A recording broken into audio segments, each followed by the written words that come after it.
Do you like sports but hate physical activity? Well, boy, do I have some news for you. Welcome into the Analog Sticks podcast, where this week we're figuring out what's the deal with sports games. I don't know. Actually, I do know, but we're all about to find out together.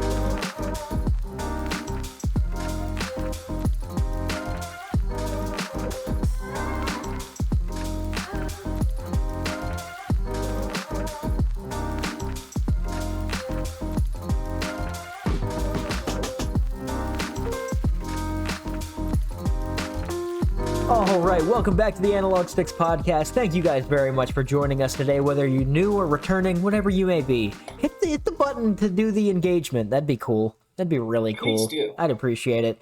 Nonetheless, my name is Rusty. This is my co-host, Cody. Hey. How are you doing today, good sir?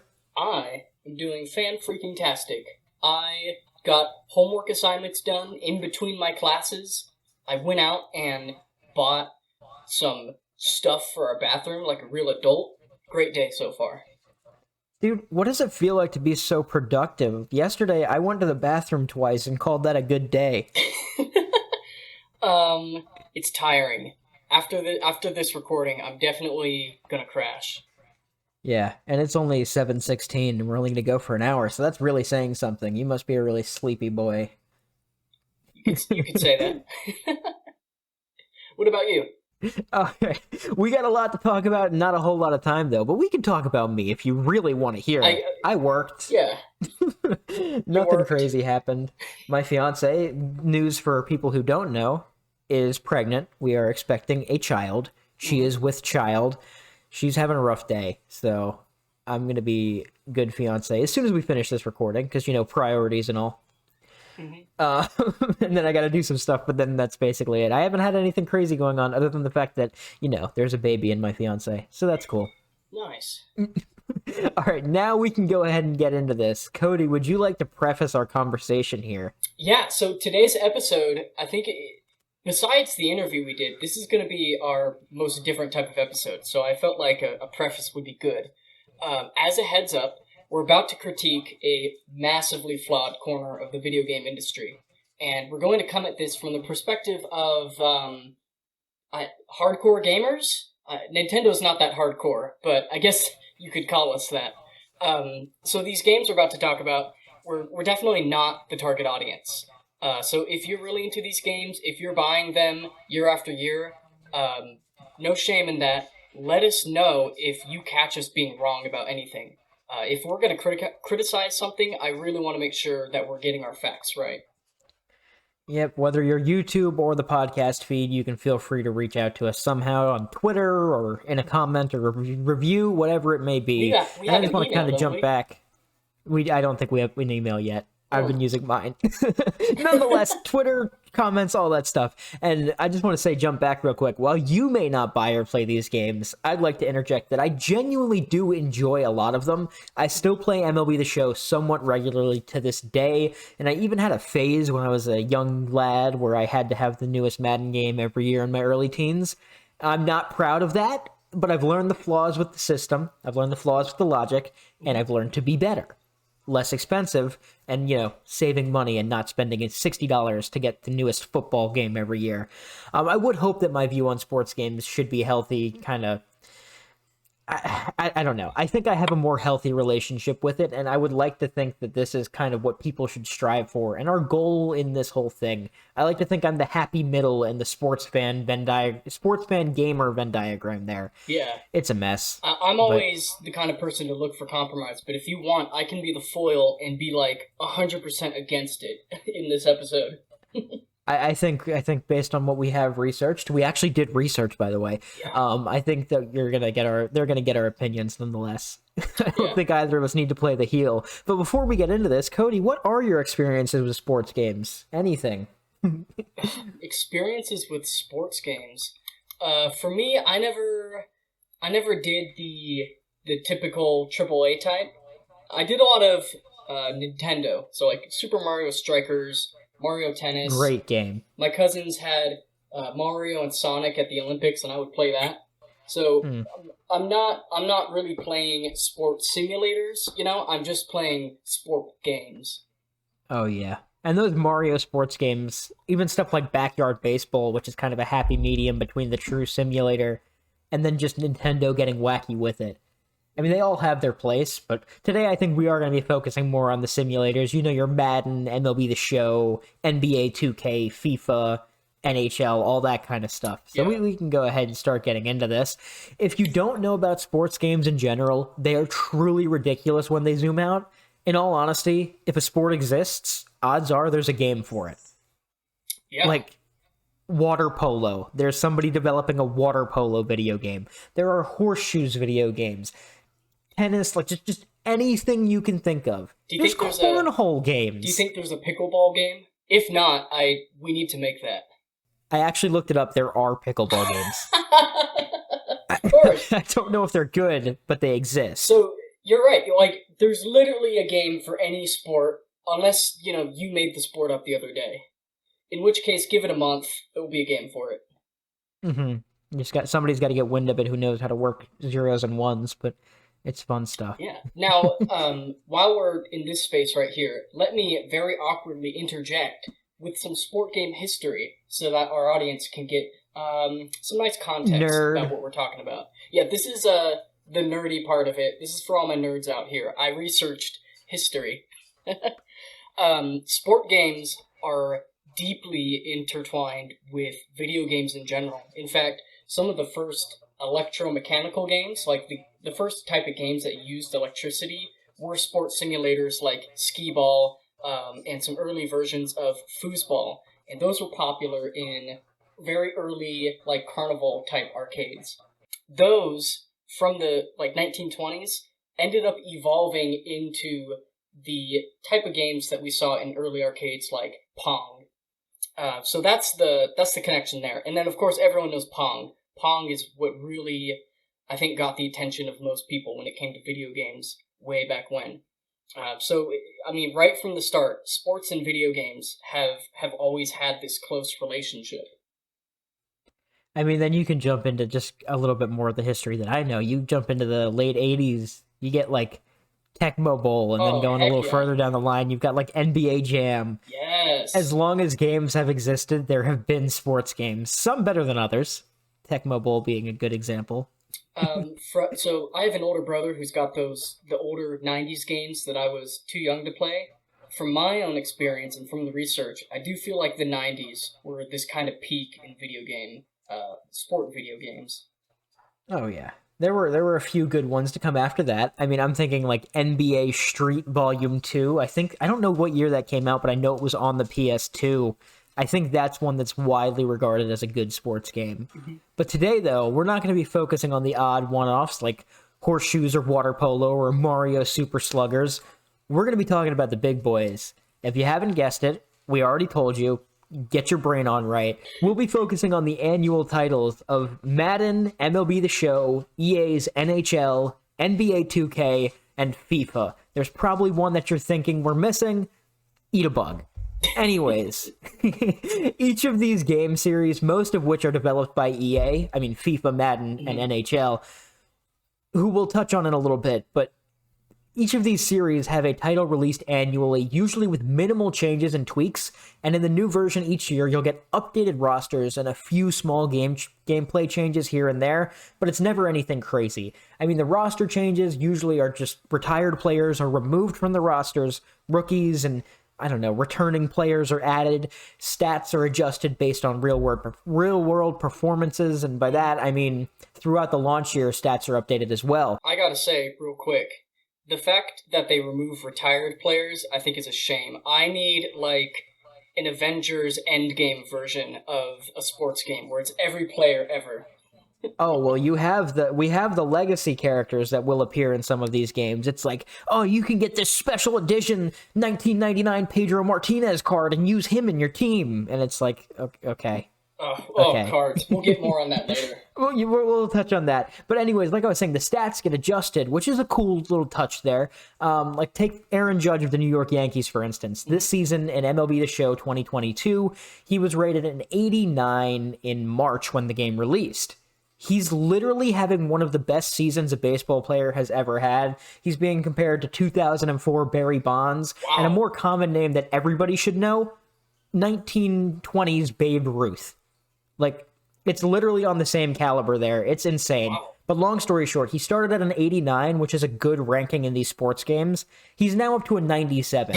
So until the end of the season, rosters remain fluid to reflect the season that players are having, and the game is kind of mirroring real world. But once the season ends, odds are nothing else will change, and the devs move on to the next year's title and abandon the game they've heavily been supporting. So picking Aaron Judge when you're building your team, is that like picking Goku if you're in a Dragon Ball fighting game?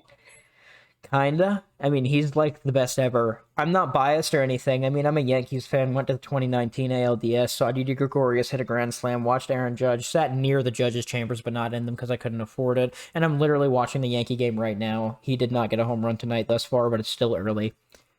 Casual fan. What was the question? Let's move on. Aaron Judge, good. Okay. Yeah. But I don't know. Okay, so I don't know about you, but this whole thing, I find it ridiculous the way that they heavily focus on the game for a year and then just say, let's move on to the next one. Oh, What do you think about that whole process? I totally agree. You know, I can appreciate that games like these are constantly tweaking their graphics and gameplay, whatever. You know, they have to make it look better.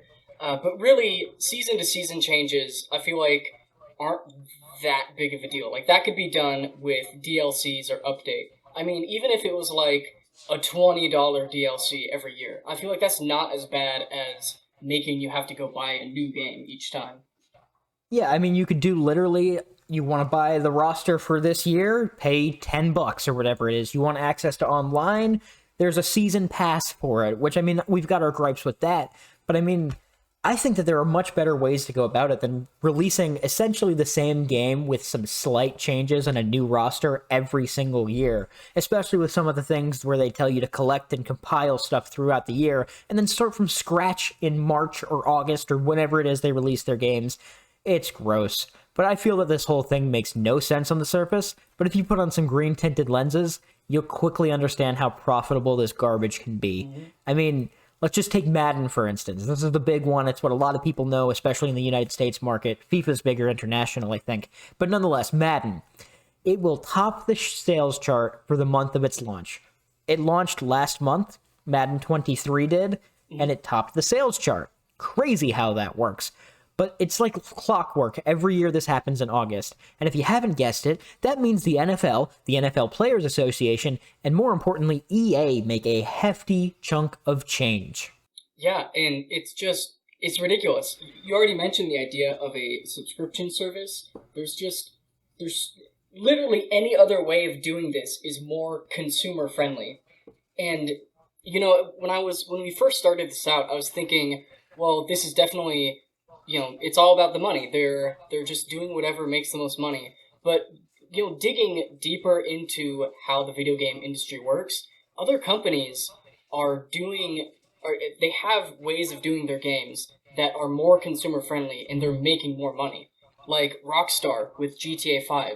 What was the number we found for that? Like $6 billion from their online sales. It's ridiculous. We found quite a few numbers here. GTA 5 to this day, I believe the article came out last year, so I don't know how accurate it is right now, but as of last year, they were quoted to be making $15,000 every 10 minutes. And that's off the same game that was released years ago. About a decade now. Yeah. Almost to the month. So they're doing fine with in-game purchases. I don't see how the market for a sport video game is any different to where, you know, releasing brand new games makes them more money. They could literally do... I think we're the geniuses here, and there's got to be something we're missing. It can't be this simple. We can find better ways to fuck over the consumer. Yeah, seriously. I mean, what's the whole saying? What's the good old phrase? Commit tax fraud or whatever it is? I don't know. Anyways, I found a USA Today article a while back that states... I'm going to drop some numbers here. You ready for this? Yeah. I know numbers are hard. I'm not good at math. You're the math guy.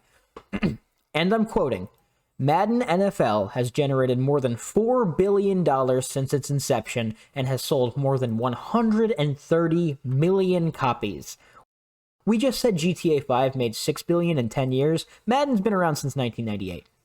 And while the article's from 2021 and the stats given are actually from 2018, let's just put this into perspective real quick.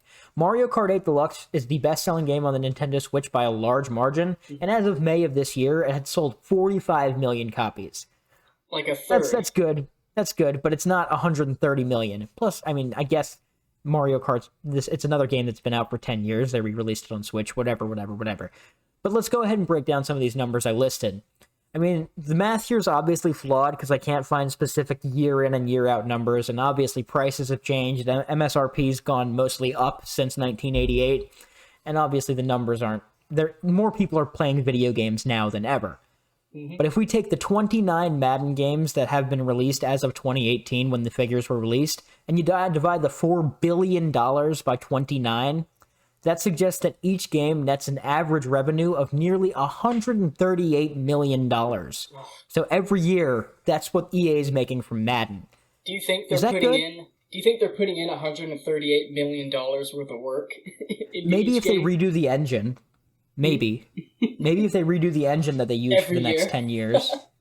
Oh, God, it's a mess. Again, the math's obviously flawed. I can't figure out exact numbers. I'm not good at research. But in addition to this, I mean, like I said, the MSRP continues to rise and fall. Games used to be like $30 to $50. I don't know how much Madden was in 1988. I wasn't alive yet. I was negative 11.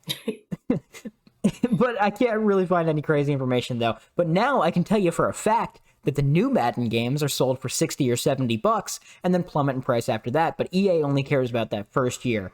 But making this averaging isn't exactly perfect. In addition to making about $138 million a year, though, the figures suggest an average of 2.2 million units sold every year. That's pretty good. I mean, think about games like Luigi's Mansion for the Switch. I believe that sold at like 2 million its first year. That's a pretty good game.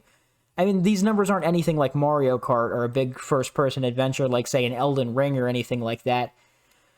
And, I mean, there are probably 6 or so Madden games each console generation, translating to over about $13 million sold each generation, which will roughly translate to one, say, an Elden Ring, for instance. Probably not that one. That one's huge. But, I mean, you get my point here.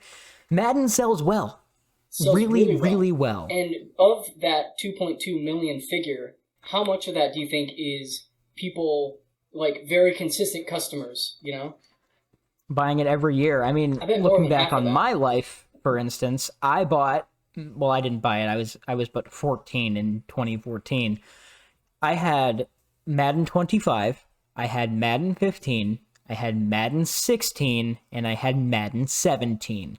I went through a phase where I had to have every Madden, and it was gross. But you gotta think, they would have only sold one copy if they had it for every generation instead of every year. That's true. I still just hate the whole premise. I'm not a fan. I don't know about you. I'm getting a sense of that. While it would make clear sense from a consumer perspective to make one game every console generation, then repeatedly add the legacy options for each year and update the rosters and have a season pass for online or whatever it is, the business side will never allow for that to happen, as I'm all but certain that there is some overlap in sales from each generation, like we just said. Not each generation, each year. As well as a fair share of people like myself who realize you only need one per generation, as it's basically the same game every time. So if you get one on your PS4, you should be good until you get a PS5, and you should be able to survive, unless you're dying for the most fresh online experience at all times. Yeah. And I mean, while there's clear motivation for the devs to crank these games out, I do want to talk about their justifications for this. They'll normally make a few additions to the gameplay and maybe some new features here and there and pair that with the new roster and call that enough. And I can recall a few instances where they've added whole new game modes. I mean, mostly a decade ago when they added the whole card mechanics, but I found an article here that states the differences from Madden 22 to Madden 23. You ready to have your socks blown off? Yeah. How different is Madden 23 from Madden 22? Again, this is just a Game Rant article I found, so it might not be 100% accurate. You Madden fanboys can get down in the comments and tell me how wrong I am. But according to this Game Rant article, all that's been added from last year's Madden to this year's Madden is new free agency features in franchise mode, improved scouting tactics, and new gameplay animations, as well as a new roster, of course. More than half of those sound made up. Yeah. Yeah. Yeah. I mean, while you may think that's nothing, you're right. These could all be added to Madden 22 in an update, as well as the roster, but Mhm. profit. Yeah, all profit. And so now, when it comes to who's making these decisions about, how they want to operate this whole joint, it's pretty easy to tell that the guys in suits managing these franchises, I don't think any of them have ever been gamers, In fact, I'd say the whole sport ecosystem, it's more parallel to the gaming industry than a part of it. I think shooters like Call of Duty are a bit like this too. Shooters is kind of more than its own genre. It's almost its own industry within the gaming industry. Like I know a few people where they'll buy the newest console, they'll drop all that money, and literally all they'll get is Madden and Call of Duty. Like It's crazy. I don't know. It's crazy how they're able to consistently sell that stuff, and they've just found a way to find people with that much disposable income to hand it over to them. I mean, you figure you get the newest Madden and the newest Call of Duty every year. That's $120 a year.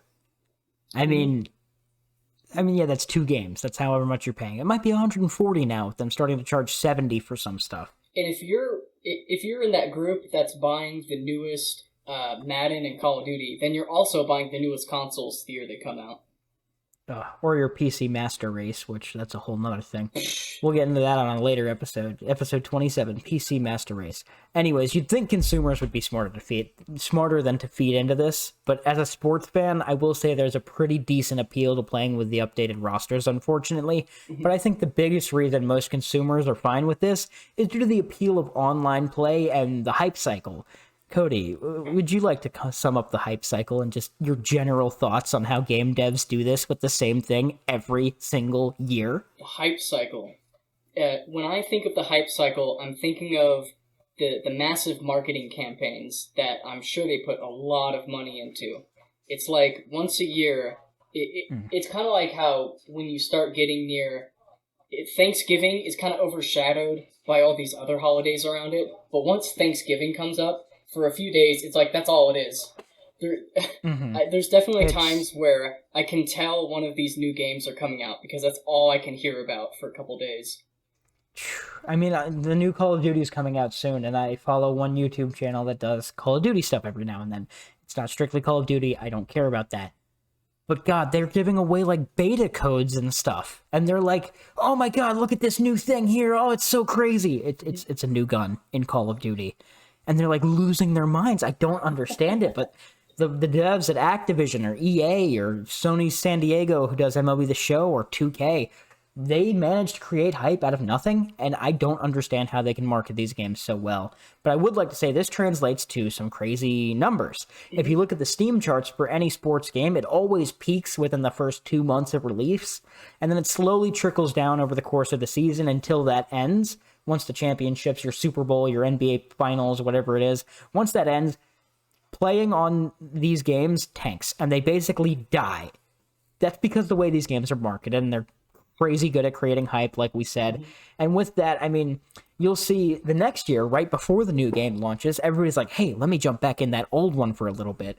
And then you'll see a little spike in the Steam charts right before the new game releases. And then once it does release, it tanks again, and that's it. So bury Madden 22. We're all in on Madden 23. Mind if I cut in and interrupt you here?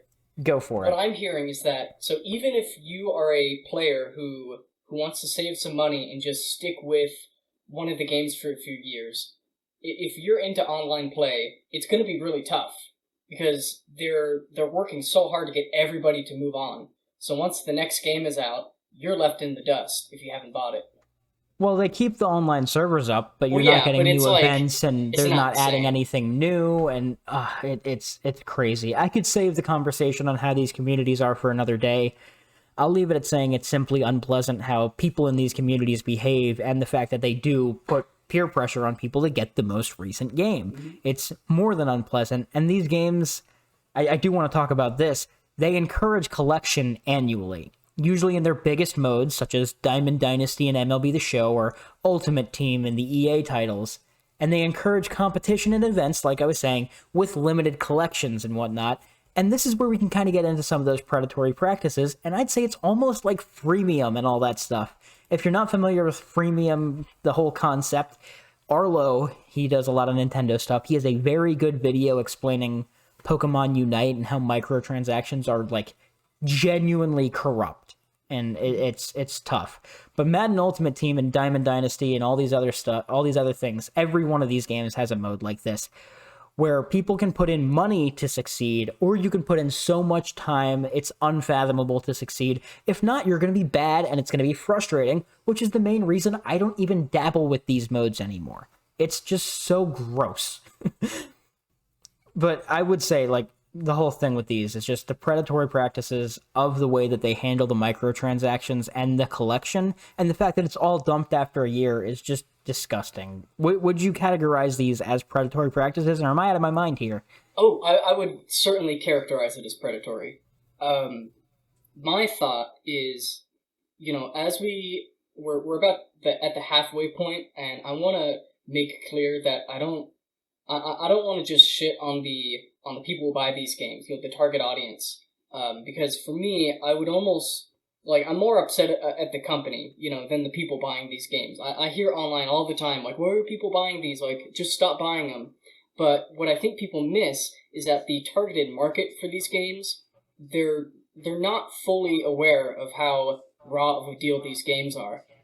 Generally, at least from what I understand, the average consumer of these type of games actually have a social life and are not living online. So they're just not fully aware of the ways that these companies manipulate them to keep buying these games. They don't have the time to research what's the best game to get. They're living their social, out there lives, and then when it comes time to buy the game, all that marketing comes new down. Madden. Yeah. Every year, like clockwork. Oh man, I gotta get the new game. Yeah. It's terrible. It's so bad. I mean, if you really want to look into it, there are a ton of good resources out there that explain how some of these practices work and how they encourage people to spend more money than they want. There's so much out there. In a few minutes, we're gonna go over the specifics of what they do to implement those casino-style strategies, right? Yeah, I would like to touch on the gameplay, though, because, I mean, I am a sports fan. I just went on my whole thing about Aaron Judge and the Yankees. I'm a big baseball fan. I could care less for football, basketball. Hockey's fun, too, but I don't have the time for it. I do for baseball, though, which is apparently the most time-consuming sport. But anyways, the gameplay is obviously limited in these realistic titles, as the games the sports are based on don't change that often. And, I mean, you're basing a game on a sport that is unchanged. So what are you supposed to change? Do you think when the NFL has to make decisions on the specifics of certain rules, or they update the rules, do you think the devs have to go in and update those rules in the game too? They most certainly do, and that's about all they do for the new title, but that's beyond the point here. Let's just zoom out for a second here and be honest. Madden 23 and Tecmo Bowl are not all that dissimilar gameplay-wise. Yeah. Cody, have you ever played Tecmo Bowl by chance? Man, I don't know where it was at or whose it was. It might have been a family friend or something. They had the old handheld Tecmo Bowl. That thing was so cool. I would just sit there. I didn't even know how to play it. I just pressed buttons, but I liked to watch the football go around. It's a good time. There's appeal to it. And Madden 23 is a glowed up version of Tecmo Bowl. Bite me. It doesn't have Bo Jackson, though, so it's inferior. But anyways, that's where the fun spin-offs come into play. The ones that come to my mind are Backyard Sports titles and the Mario sports games, and they usually take the formula of the sport and add some wacky gimmicks, usually geared more so towards kids. And I think these are great to grow sports as a marketing campaign to build fans. And they're normally still fun years later. I mean, there is still an audience for the original Backyard Baseball, but I can personally recall having the Wii in the living room as a young lad, and we had Madden 08 and Backyard Baseball 09 on the shelf. Being 10 years old at the time, I never touched Madden. It was difficult. I didn't understand football that well. But Backyard Baseball, on the other hand, I put so much time into, and I really came to appreciate the officially licensed roster.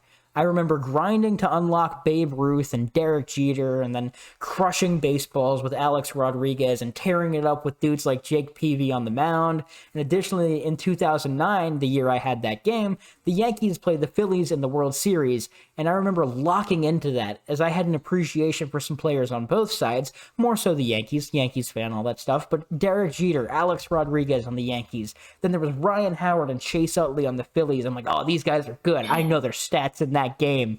But it's just so much fun, and it really helped me build my appreciation for the game. Also, the Yankees being good also helped, but that's another... We'll talk about that another time. That was a really iconic time for the Yankees, wasn't it?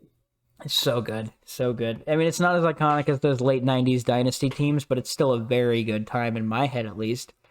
But another series I really look back on fondly is Mario Strikers and Mario Sluggers. Now, you'd said you had some experience with Mario Strikers. Let me hear about that. Mario Strikers is the freaking GOAT of sport games, in my opinion. I usually don't play sport games that often, and I certainly don't play actual sports, to be honest. But this game... you don't have wrists. It's tough to bend. This game I would play all day with my older brother when we were little. What I love most about it is how it's a video game, so it's not trying to be realistic soccer. It's a Nintendo having fun with it, with all these extra new mechanics that you could never do in real life. That's what really made it super fun for me. Mario Tennis is good too. So are the Olympic Games. I already mentioned those. I think in the even hands Mario of a company, Golf. Oh, dude, golf games. Like golf RPG games, any kind, I'm down to play. I love those. Sport games in the hands of a company like Nintendo, where it is player experience and gameplay first. I think they're fantastic. I mean, we talked about golf RPGs there. There's a new one. Good friend of the program, Mark Sparling, who did the music for A Short Hike, recently did the music for another game called Cursed to Golf. That's right. It's an indie golf RPG, and it looks like so much fun. I just don't have any money to put into it right now. Child on the way and all that stuff. There's so much good to be had, but for some reason, people want the realistic version. It's like I have friends who are like, ugh, I can't do Nintendo games. Breath of the Wild's too cartoony. I'm like, get over yourself. It's fun. But yet they'll sit there and watch South Park. And I'm like, but South Park's not too cartoony, huh? Okay, whatever. It's almost like these games are... They found a way to sell games to people who don't like video games. That's exactly what it is. I mean, as for more of these core sports franchise games, so your Maddens, your FIFAs, all that stuff, it usually is just a realistic simulation of the sport without much added, unlike the Mario sports games where they'll add items and all this crazy stuff, and you can tackle anybody at any time, and there's super strikes and all that stuff. This is just kicking a ball down a field, throwing it. Oh, interception. Oh my God. Home run. No way. And you're literally just playing a realistic football match or a baseball game, which would likely get a little boring over time. So that's where these side modes come into play. One of which, that uses the freemium practices I mentioned earlier, that we've established as disgusting and have morals that are questionable at best, is some kind of a card collecting or team building mode. That's your ultimate teams in the EA titles, Diamond Dynasty and MLB The Show, or My Team and NBA 2K. There's so much wrong here. It has the same ideals as mobile games, where you don't need to put any money into them to play. Well, except you do need to actually buy the game. You don't need to put any money into play or succeed, though, once you have the game. It's just there, and there's a temptation to buy random packs with in-game currency that can be purchased with real money and is ultimately less than a good faith business practice. I won't get in too deep here, but there are a ton of videos that do really good explaining how gross these practices are. Arlo's Unite video, and there's a whole bunch that just really stick out in my head. But additionally, I do want to say there are gambling help resources. If you're one of those people that sunk hundreds, if not thousands of dollars into Madden or FIFA or NHL, there are resources to get help. I don't want to get too deep here because I'm not good at that. No shame if you've done that, as long as you recognize that you would like to spend less money on that kind of thing, if you do. I mean, then... I hate to say it like this, but you are the victim. You were the target of this plot. to get people to spend more money on a game with minimal rewards. Oh yeah, And let me interject real quick. So I'm right now, I'm studying design in college. My one of my professors worked in the casino industry for a couple years, and he told us about that. And he was pretty frank about how he just quit it because he couldn't get over how morally bankrupt the whole industry is. And we see that in video games now too. Like the fact that they have these card packs where you're not sure what you're gonna get, that is all entirely designed to mess with your brain chemistry and give you that little rush every time you buy one. This is more than just the cards; it's how they gussy it up too. They found the precise way to decorate this whole thing to make it feel more valuable than it is. you put that very eloquently, and I'm jealous because I'm never going to be able to talk as good as you, but I have wrists that move, so fuck off. Do I not have? We established is that this, a you don't thing have now? wrists. You don't have wrists. I don't have wrists. No, That's why Cody hates the Wii. He hates I do Nintendo hate in the general Wii. because I keep putting motion controls in and he can't just flick his wrist. He has to move his whole arm. It's a violent motion. I've seen it. Why are you laughing? It's not funny. Anyways, back to card collecting. You're essentially playing to earn currency to purchase packs or bid in auctions for better cards, which can be better players, equipment, perks, uniforms, stadiums, or just about anything else you can imagine. I think you can even get, like, quote-unquote advertising deals in MLB The Show, which gets you, like, more in-game currency if you do this in your game. You know how there's always some crazy marketing scheme at the game, like if you go to a minor league baseball game, hit the ball here and a fan wins $1,000. Yeah. It's like, if you hit 3 home runs in a game, you get 1,000 stubs, which are the currency You know in what? MLB The I Show. like that. I like the idea of if you do some cool random thing in the game, then you're rewarded. It's usually not that cool, though. It's usually just steal 2 bases. If it were only that, then this would be awesome. But of course, it's Yeah, not. and it's still going back to the whole random loot boxes. I mean, they're disguised as packs of cards, but I mean, it's the same thing. You're trying to build the best team and you're trying to get around. I mean, you're not trying to surpass skill, but essentially, there are people who have more time to put into the game who will always be better than you, and this is kind of like the way to just get ahead of that. And I'm not a fan of these modes. They're usually hyper competitive, and in my opinion, the most frustrating and the least fun. In case you can't tell, it's kind of a mad because bad thing, but that's kind of the story of my life. I'm an angry little guy. I'm the South Pole elf or whatever that elf reference is. This is true. But Russ is very little. yep, I'm 4'9" in a good day, but I'm 6'4" in jeans, so I've got that going for me. Anyways, oh God, I start out, and they always put you against people who are like a step above just starting out, so it's like impossible to get going. They're like, oh, buy some packs, and you can beat these people, and then you can get into the events, and that's where it really starts to get fun. But then as you're trying to compete against people who are trying to do the exact same thing you are, and it's like a death match. It's like you put 2 gladiators in there in the Roman Colosseum, and you're like, oh, who can do it better and succeed and survive? It's literally... it drives me nuts. I hate it. I hate it so much. I hate everything about it. Let me do create a player and move on. Create a player. What a neat little nice thing about these games. One little tiny Yeah. gem in a big pile of shit. I mean, I love create a player and even franchise modes. They're a lot of fun. I mean, let's go ahead and touch on the franchise modes first. Those often have you take over a team and run it as if it was your own. You now own this team. Yeah. And you can assign whatever you want to do. Like, there's different levels to it. You can do it to where you're just playing the games. You can do it to where you're doing, like, the manager duties, where you're making substitutions, changing lineups, and all that stuff. You can do general manager duties, where you're trading and signing players and making decisions with minor leagues and stuff like that. Or you can do, like, owner of the team, which is just everything. Yeah, It's like you also get to do, like, the stuff dealing with money and all that crazy stuff. Yeah, It's the whole, cool. The whole simulator idea of not just playing the game, but like simulating the experience of running the team. I think that's a fantastic, subject to turn into a game. If the practices of these kind of games weren't so bad, I would be all over this.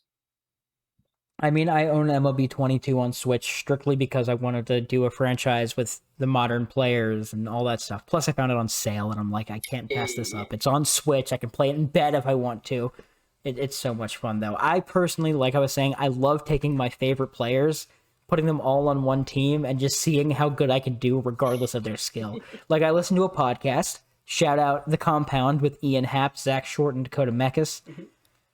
Ian Happ is a very good outfielder for the Chicago Cubs. Zach Short and Dakota Mekas, they are minor leaguers. Short's had his cup of tea in the big leagues, and he is on my team as my starting shortstop. Despite him not being all well rated in the show because they don't understand how good the compound is. But I love just taking players I like and making them my team. You know, It's endearing. players have physical stats of how well they do in the game. There should be like hidden stats that have to do with their personality. And so if you put too many big, really good players together, maybe the game would make it so their personalities clash and then they end up Oh, it's sucking as a the. team. Are you familiar with the Derek Jeter Alex Rodriguez drama?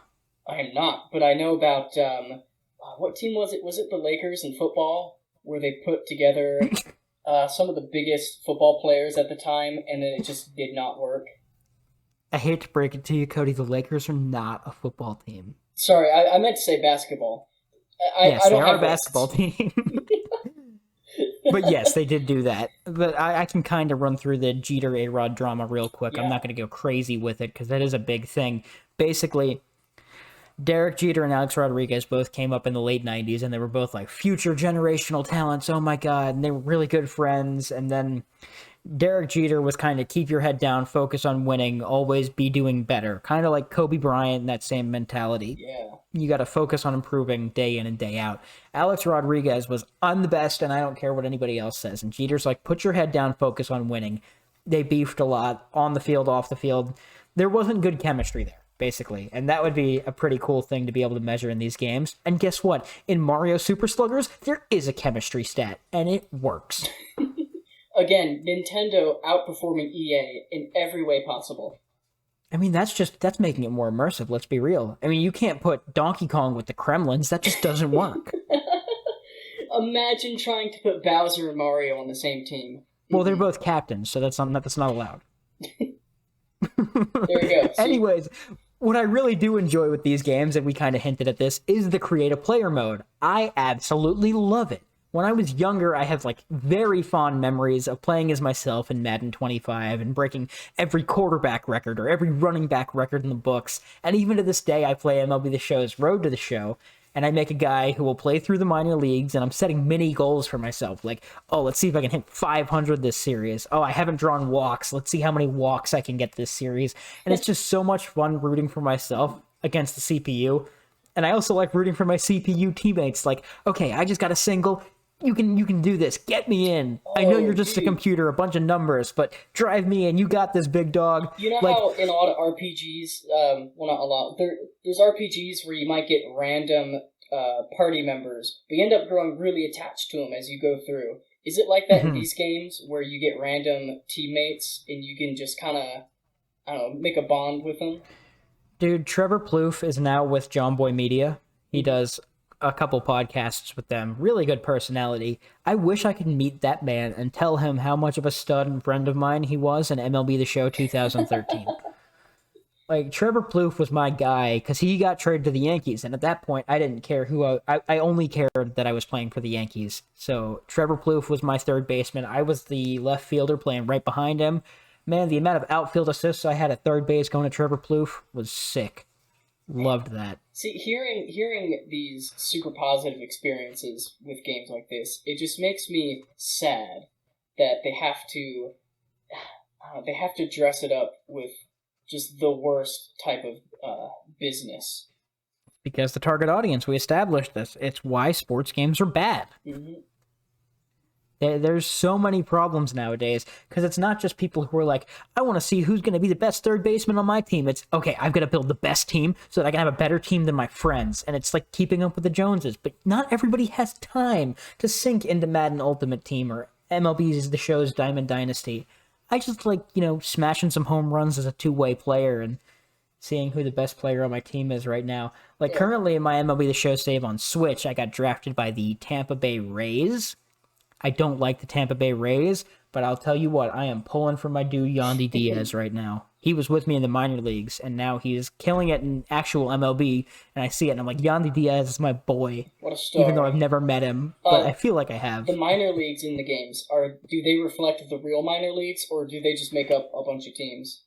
They reflect the real minor leagues. They have actual teams. They don't have the stadiums in there. And it's kind of funny. The clubhouses like aren't as nice, like your backgrounds and stuff. It's So so do they have cool. like the Mudcats and Durham Bulls?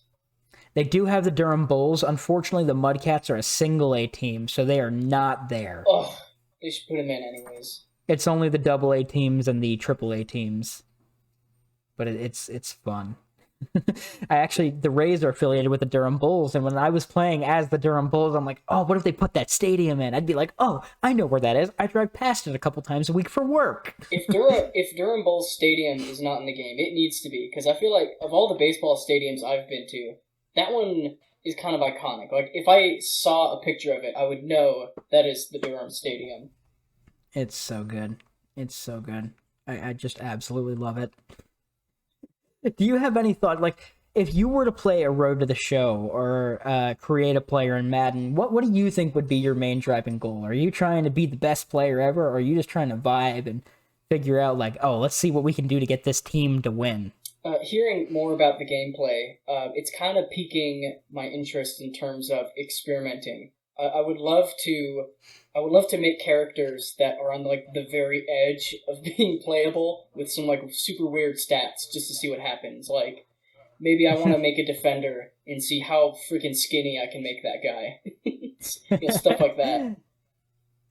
Dude, that was like, I was probably 15 or 16. It was one weekend. I was super bored. Me and all my friends, we made a team full of max height, max weight guys and gave them like crazy stats. Yeah. Like, we weren't playing anything serious. We were like literally adjusting the stats of these players to max them out and stuff. And we were doing all like the Simpsons prank call names, Huge Ass, Amanda Hug and Kiss, Seymour Butts, all that stuff. I need a bigger staff. Anyways, real quick, just like a final little overview here.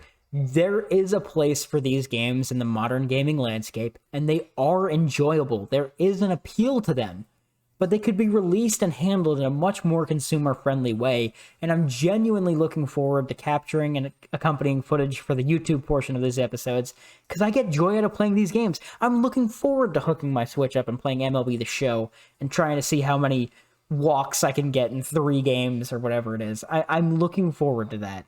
You know what you're not looking forward to? Buying the next one.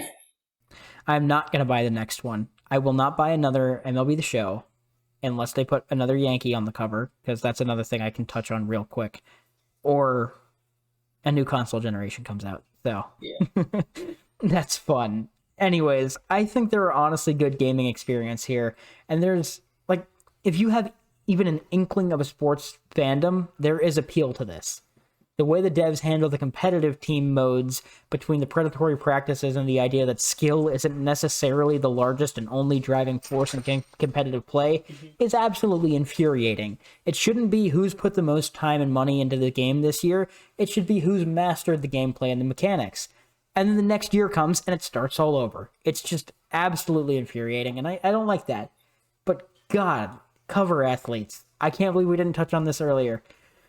How familiar are you with the whole cover athlete thing? From what I was able to look at yesterday, apparently they can be a big deal. Like, I don't know, sometimes they'll be real special with, oh my gosh, we have this guy on the cover this year. It must be a big honor to be on the cover, isn't it? In some cases, yes. In others, somewhat no. I mean, in 2018... the cover was Aaron Judge, who had one of the best rookie seasons of all time. Should have won the MVP. Not my business. Sips tea. But, like, people like me who are big fans of the Yankees and Aaron Judge want that game. And for Aaron Judge, it was probably a big deal. But there's also the curse of Madden. Madden's curse, whatever it is. I don't know the exact name that they use for it these days. But essentially, there have been a lot of players who appear on the cover after having amazing years and then disappear off the face of the earth. Whether it's for injuries or off-the-field stuff, it's crazy. Like Madden, not Madden, MLB The Show 2021, they put Fernando Tatis Jr. on the cover of that game. He got suspended for using steroids this year. Whether he's guilty or not my business, but it's a bad look. Yeah, I'm going to drop the one football name I know, because I learned it when I was forced to do fantasy football. Odell Beckham Jr., right? Yes. He was on the cover he just turned after out to be he did weird. that amazing catch, that amazing play, way back in 20... When was 15, that? I think? 2015?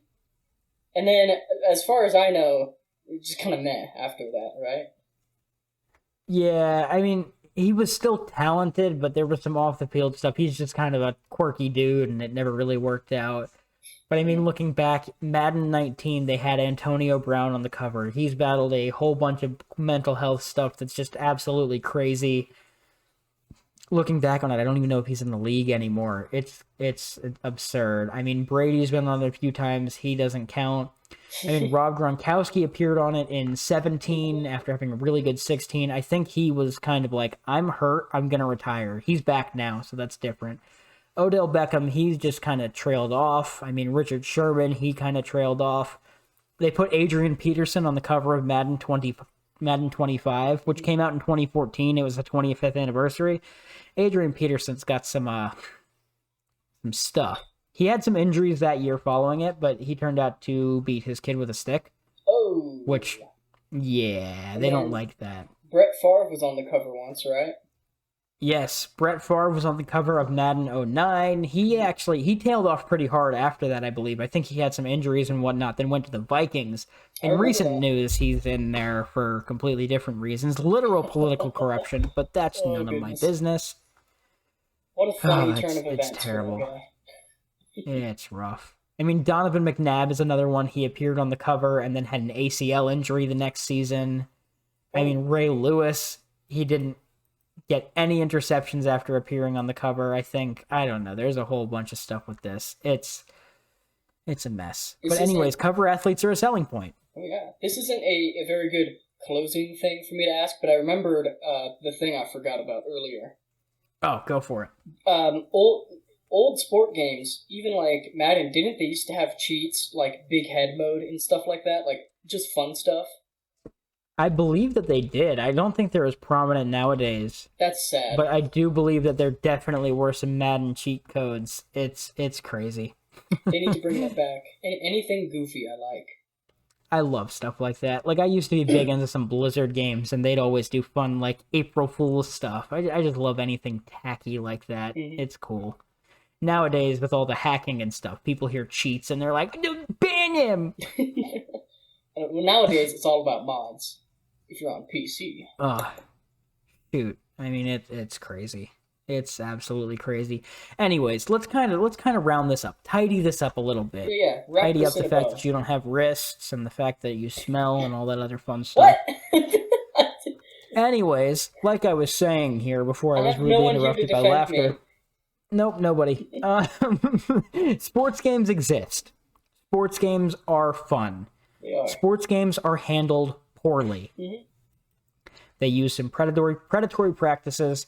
They release annually when they don't need to, but at the core of them, they are fun experiences that are marketed very, very well for an audience that's not necessarily hardcore gamers.